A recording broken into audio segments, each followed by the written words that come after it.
अमरावती जिल्हा मध्यवर्ती बँक प्रकरणी बच्चू कडू यांना मोठा दिलासा मिळालेला आहे। बच्चू कडूंचं जिल्हा बँकेचं अध्यक्षपद आणि संचालकपद कायम असणार आहे। विभागीय सहनिबंधकांच्या निर्णयाला नागपूर खंडपीठानं स्थगिती दिलेली आहे। नाशिक इथल्या एका गुन्ह्यात बच्चू कडूंना 1 वर्षाची शिक्षा झाल्यानं त्यांना अमरावतीच्या विभागीय सहनिबंधकांनी संचालक आणि अध्यक्षपदावरून अपात्र ठरवलेलं होतं। मात्र आता विभागीय सहनिबंधकांच्या या निर्णयाला नागपूर खंडपीठानं स्थगिती दिलेली आहे। त्यामुळे बच्चू कडूंना मोठा दिलासा मिळाला आहे। सूरज दहाट आपले प्रतिनिधी या संदर्भातली अधिक माहिती आपल्याला देत आहेत। सूरज, बच्चू कडूंसाठी खूप मोठी दिलासादायक ही बातमी आहे, काय अपडेट आहे या संदर्भातली?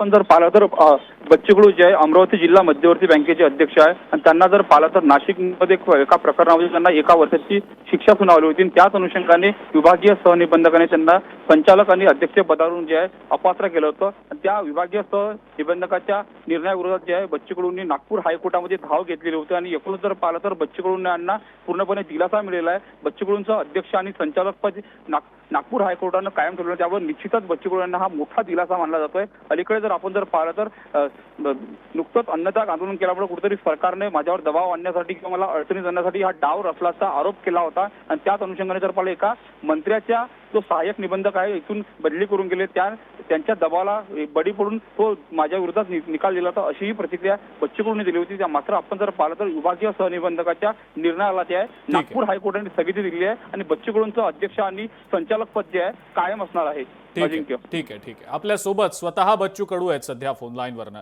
बच्चू भाऊ, आपल्याला खूप मोठा दिलासा आता मिळालेला आहे नागपूर खंडपीठाकडनं। आपलं संचालक पद, अध्यक्षपद आता तसंच कायम राहणार आहे। जो विभागीय उपनिबंधकांनी निर्णय दिला होता त्याला स्थगिती दिलेली आहे। आपली पहिली प्रतिक्रिया या संदर्भातली? खरं तर सत्ता हरली आहे आणि सत्य जिंकलेलं आहे। शेतकरी, मजूर, दिव्यांग यांचा आशीर्वाद आणि न्याय देवतानं दिलेला न्याय तर आम्ही मानाचा मुजरा करतोय, कारण अतिशय सूड भावनेतून दिलेला निर्णय होता। 13/5चा निर्णय अजूनही माझ्या हाती नाही। म्हणजे अपात्र केल्यावर 4 नोटिसा मला आल्या, त्या अध्यक्ष म्हणून आल्या। मे महिन्यात अपात्र केलं, साधी नोटीस आमच्यापर्यंत दिली नाही आणि जसं आंदोलन संपलं तसं दुसऱ्या दिवशी आम्हाला माहित पडलं का तुम्हाला अपात्र केलंय।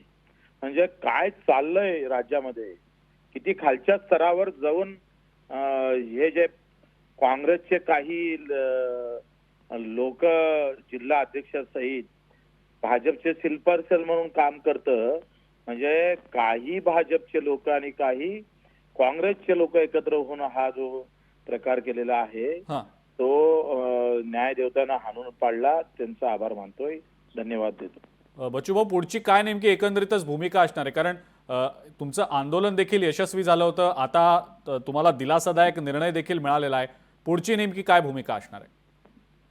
नाही, आता खरं तर काय झालंय का, यांनी जी बँक घाट्यात आणली होती, ज्या बँकेच्या ठेवी फक्त 1800 कोटी होत्या त्या आम्ही 1.5 वर्षात 2400 कोटीवर नेल्या।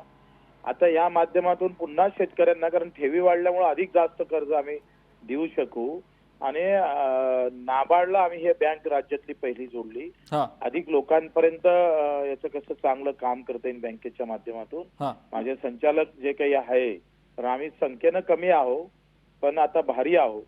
म्हणजे एकंदरीत या सगळ्या सत्तेच्या वातावरणात सुद्धा आमचे संचालक आमच्या सोबत आहे आणि ते घेऊन एक चांगलं काम उभं करू। ठीक आहे बच्चू भाऊ, खूप खूप धन्यवाद। आपण लोकशाही मराठीशी बोललात, प्रतिक्रिया दिलीत त्याबद्दल। बच्चू कडू होते आपल्यासोबत फोन लाईनवरनं आणि त्यांनी या सगळ्या संदर्भात आता आपली प्रतिक्रिया दिलेली आहे। लोकशाही मराठी ऐका, पहा, जागरूक रहा।